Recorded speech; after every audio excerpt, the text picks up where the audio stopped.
Explore Hyderabad exclusive temple jewelry exhibition Nakshi Mela at Varahi Silver Jewelry KPHP.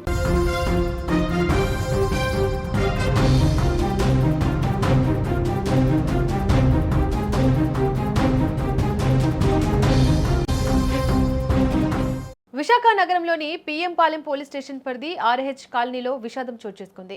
వివాహమైన 40 రోజులకే నవవధువు యాండ్రపు కృష్ణవేణి అనుమానాస్పద స్థితిలో బలవన్మరణానికి పాల్పడడం కలకలం రేపుతోంది. విజయనగరం జిల్లా మెంటాడ ప్రాంతానికి చెందిన బంధువైన యాండ్రపు మురళితో ఈ ఏడాది మే 13వ తేదీన కృష్ణవేణికి వివాహమైంది. మురళి ఓ పరిశ్రమలో, కృష్ణవేణి గోపాలపట్నం ప్రాంతంలోని ఓ దుకాణంలో పనిచేస్తున్నారు. కొత్తగా పెళ్లైన వీరు గత 20 రోజులుగా పిఎం పాలెంలోని ఓ అద్దె ఇంట్లో ఉంటున్నారు. ఈ నేపథ్యంలో మురళి బుధవారం ఉదయం డ్యూటీకి వెళ్లి రాత్రి ఇంటికి తిరిగొచ్చేసరికి విగత జీవిగా కనిపించడంతో పోలీసులు ఆశ్రయించాడు. అయితే కృష్ణవేణి మృతికి గల కారణాలు ఇంకా తెలియాల్సి ఉంది. రైట్గా ఇదే అంశానికి సంబంధించి మరిన్ని డీటెయిల్స్ మా ప్రతినిధి లక్ష్మిని అడిగి తెలుసుకుందాం. లక్ష్మి, కృష్ణవేణి అనుమానాస్పద మృతికి సంబంధించి వాళ్ళ పేరెంట్స్ ఏం చెప్తున్నారు? లక్ష్మి, దీపిక పెళ్ళై 40 రోజులే అయింది. 25 ఏళ్ల అమ్మాయి కృష్ణవేణి అర్ధాంతరంగా బలవంతంగా తను ప్రాణాలు తీసుకోవడం వెనక కారణాలు ఏంటి అనేది తెలియకపోవడంతో ఇటు పుట్టింటి వాళ్ళు, ఇక్కడ మనం చూస్తున్నాం, మరొక వైపు అత్తింటి వాళ్ళు కూడా తలలు పట్టుకుంటున్నారు. ఎందుకంటే పెళ్లికి సమయంలో ఇద్దరు ఇష్టపడ్డారు, ఇద్దరు దగ్గర బంధువులే, ఒకే విలేజ్ కి చెందిన వారు, అంటే ఒకే జిల్లాకు చెందిన వాళ్ళు. హ్యాపీగా చాలా గ్రాండ్ గా ఇద్దరికి పెళ్లి చేసాం. కృష్ణవేణికి మురళికి 40 రోజులే పెళ్ళైంది. మే 13వ తేదీన అంటే కృష్ణవేణి వాళ్ళ ఇంటి దగ్గరే పెళ్లి కూడా జరిగిందని చెప్తున్నారు. సో కారణం ఏంటి అనేది, అట్లీస్ట్ తనకు ఉన్నటువంటి పెయిన్ గానీ, తనకి ఏదైనా నచ్చలేని విషయము ఇంట్లో కుటుంబ సభ్యులకి, అమ్మకు గాని, నాన్నకు గాని, అక్క, చెల్లి, ఎవరికైనా చెప్పుకోవచ్చు, లేదంటే ఫ్రెండ్స్ కైనా చెప్పుకోవచ్చు. బట్ ఇప్పటికీ కూడా కొన్ని గంటలు అవుతున్నా కూడా కృష్ణవేణి ఎందుకు బలవంతంగా ప్రాణాలు తీసుకుంది, ఆమె పైన అంత ఒత్తిడి కారణం ఏంటి అనే విషయం కూడా ఎవరికీ అర్థం కావటం లేదు. ఇప్పటి వరకు ఇటు కృష్ణవేణి తల్లితో గాని, అక్కతో కూడా మాట్లాడించాం. ఎవరిని అడిగినా చాలా హ్యాపీగా పెళ్లి చేశాం, చాలా గ్రాండ్ గా పెళ్లి చేశాం, తనకి ఇష్టం కాబట్టి పెళ్లి దగ్గర నుంచి, పెళ్లి మాటల దగ్గర నుంచి పెళ్లి పూర్తయిన వరకు కూడా ఎక్కడ ఎట్లాంటి డిస్టర్బెన్స్ కూడా లేదు. మరొక వైపు కొత్తగా కాపురం పెట్టారు. సో వీరిద్దరూ విజయనగరం జిల్లాకు చెందిన వాళ్ళు అయినప్పటికీ కూడా అటు మురళి ఒక ప్రైవేట్ కంపెనీలో పనిచేస్తున్నారు, దివిస్ ల్యాబొరేటరీస్ లో. మరొక వైపు కృష్ణవేణి కూడా వైజాగ్ సిటీలోనే ఒక షాప్ లో వర్క్ చేస్తోంది. సో ఇద్దరు కూడా పని నిమిత్తం ఇక్కడ కన్వీనియంట్ గా ఉంటుందని చెప్పేసి పిఎం పాలెం ఆర్హెచ్ కాలనీలో ఓ ఇంటిని అద్దెకు తీసుకున్నారు. ఇద్దరు కొత్తగా పెళ్లి అయింది.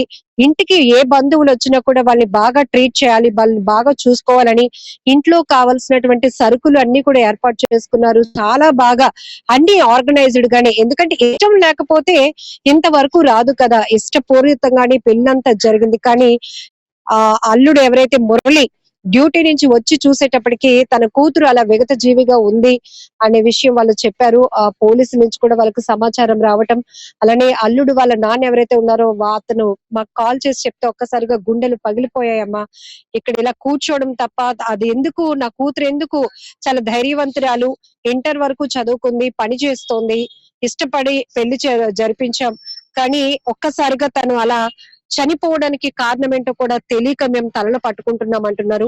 ఈమె వాళ్ళ అక్క. ముగ్గురు పిల్లలకి పెళ్లిళ్ళు అయిపోయిందంటే కృష్ణవేణి మూడో అమ్మాయి.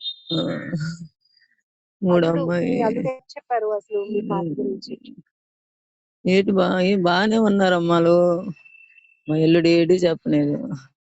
బాగా ఉన్నాము, ఫోన్ చేస్తే బాగా ఉన్నాం అక్క, బాగా ఉన్నామని చెప్తాడు. మరి నాకు చెప్పండి, బాగా ఉన్నాం అక్క. దీపిక మే కృష్ణవేణి తల్లి ముగ్గురు పిల్లలకి చాలా ఉన్నంతలు స్థాయికి తగ్గట్టుగా మంచిగా పెళ్లి చేశాం. తను మూడో పిల్ల, కానీ ఒక మగాడ్లాగే చక్కగా కుటుంబానికి కావాల్సినవన్నీ కూడా చూసుకునేది అని కూడా చెప్తున్నారు. ఎందుకు మాకు మాటలు కూడా రావటం లేదు, మాకేమీ అనుమానాలు కూడా లేవు. ఎందుకంటే కాకపోతే తనకి అంత కష్టం ఏమొచ్చింది అనే విషయం మాత్రం పోలీసులు దర్యాప్తు చేసి తెలుసుకోవాలి.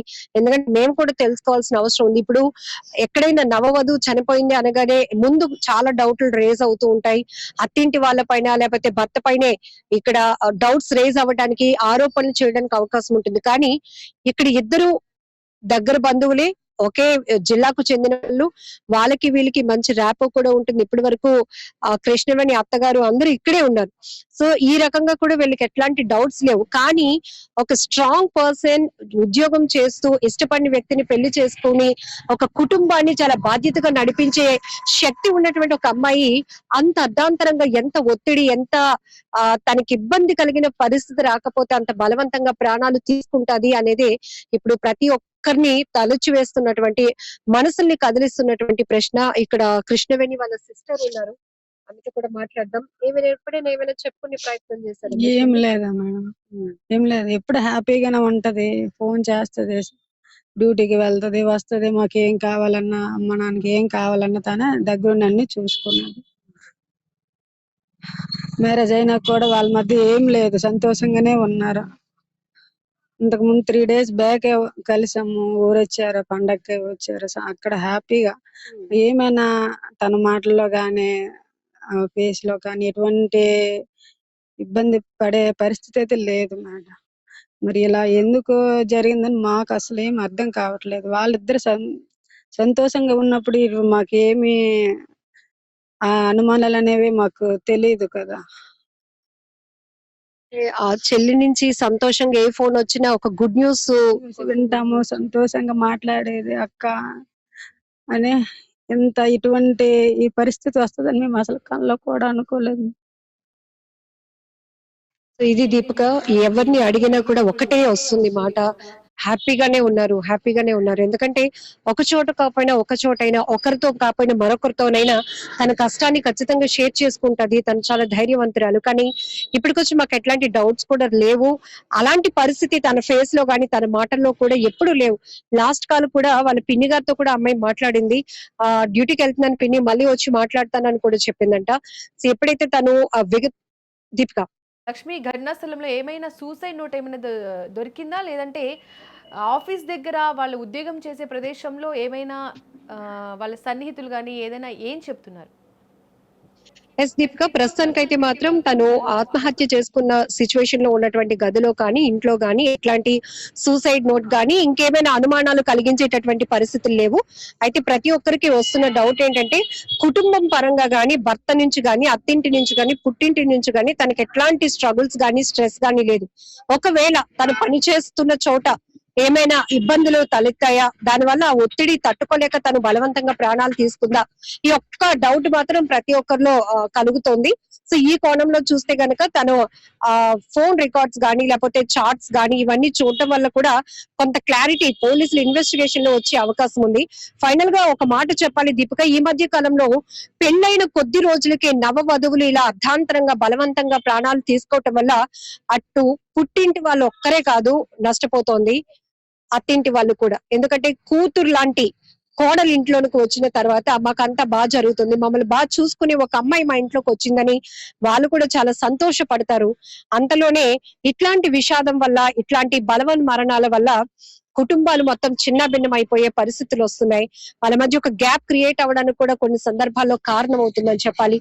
ఏది ఏమైనప్పటికీ బలవన్ మరణాల్లో ఎక్కువ చూస్తే కొన్ని సూసైడ్లు బలవంతంగా, అంటే అప్పుల బాధలు తలించలేక, కుటుంబాన్ని పోషించే స్తోమత లేక, ఇట్లాంటివి కొన్ని చూస్తున్నాం, వేధింపులు తాళలేక. కానీ పెళ్ళైన కొద్ది రోజులకే ఇట్లా వధువు గాని వరుడు గాని ఆత్మహత్యలకు పాల్పడితే అక్కడ ఒక మిస్టరీ ఏదో ఉంటుంది అనేది మాత్రం ఖచ్చితంగా చెప్పాలి. ఎందుకంటే ఒక పెళ్ళైన తర్వాత అమ్మాయి అయినా అబ్బాయి అయినా చాలా డ్రీమ్స్ ఉంటాయి. మిగతా లైఫ్ ని చాలా బాగా లీడ్ చేసుకోవాలి, అందరి దగ్గర మంచి పేరు తెచ్చుకోవాలి, అందరిలో మంచి అంటే హ్యాపీగా లైఫ్ లీడ్ చేస్తున్నట్టుగా మనం ఉండాలి అనే ఒక స్ట్రాంగ్ ప్లాన్స్ తో ముందుకు వెళ్తారు. కానీ ఒక్కరు డిసప్పాయింట్ అయినా, ఒక్కరు ఇట్లాంటి బలవంతమైనటువంటి నిర్ణయాలు తీసుకున్నా కూడా పూర్తిగా డ్రీమ్స్ అని కొలాప్స్ అయిపోయే పరిస్థితి. ఇప్పుడు మురళి పరిస్థితి కూడా అలాంటిది అనే చెప్పాలి. ఎందుకంటే తాళి కట్టి 40 రోజులు అయింది, ఒక అమ్మాయి తన లైఫ్ లోనికి వచ్చింది, బాధ్యతగా చూసుకోవాలి అని ఎన్నో కలలు, నెక్స్ట్ పిల్లల గురించి ప్లాన్, వాళ్ళని ఎలా చదివించాలి, మనం ఎలా ఉండాలి, సొంత ఇల్లు ఎలా కొనుక్కోవాలి, బంధువుల మధ్య మనం ఇన్స్పిరేషన్ గా ఎలా ఉండాలి, ఇట్లా రకరకాల ప్లానింగ్స్ తో వెళ్తున్న క్రమంలోనే అర్ధాంతరంగా ఆయన లైఫ్ కూడా ఆగిపోయినట్టు అయిపోయింది. ప్రస్తుతానికైతే పిఎం పాలెం పోలీసులు కేసును దర్యాప్తు చేస్తున్నారు. అక్కడ కావాల్సిన ఇన్వెస్టిగేషన్ కి అవసరమైన ఎవిడెన్స్ కానీ ఇన్ఫర్మేషన్ తెలుసుకునే నేపథ్యంలోనే మురళి కూడా అక్కడే ఉండడం కూడా జరిగింది. దీపిక, ఏది ఏమైనప్పటికీ కూడా ఇట్లాంటి ఆత్మహత్యలు ఆగాల్సిన పరిస్థితి ఉంది. సైకాలజిస్టులు ఉన్నారు, చాలా మంది డాక్టర్స్ ని అప్రోచ్ అవ్వచ్చు, లేదంటే కుటుంబాల్లో కూడా కొంత మోటివేషన్ ఇచ్చే వాళ్ళు, పెద్దరికంగా బాధ్యత వహించే వాళ్ళు ఉంటారు. వాళ్ళతో కూడా మన బాధలు ఏమైనా ఉంటే చెప్పుకొని వాళ్ళ సజెషన్స్ తీసుకొని ముందుకు వెళ్ళొచ్చు. కానీ ఇక మనకు లైఫే లేదు అనుకుంటే మాత్రం అక్కడ ఎట్లాంటి సొల్యూషన్ కూడా ఉండలేనటువంటి పరిస్థితి. Right Lakshmi, thank you. ఇక పెళ్ళైన కేవలం 40 రోజులకే నవవధువు కృష్ణవేణి అనుమానాస్పద స్థితిలో మృతి చెందడం పలు అనుమానాలకు తావిస్తోంది. అయితే ఆమె మృతికి గల అసలు కారణాలు ఇంకా తెలియరాలేదు. పోస్ట్ మార్టం నివేదిక, ఫోరెన్సిక్ ఆధారాలు, ఇటు పోలీసుల దర్యాప్తు అనంతరం మాత్రమే ఈ కేసులో వాస్తవ నిజాలు వెలుగులోకి వచ్చే అవకాశం ఉంది.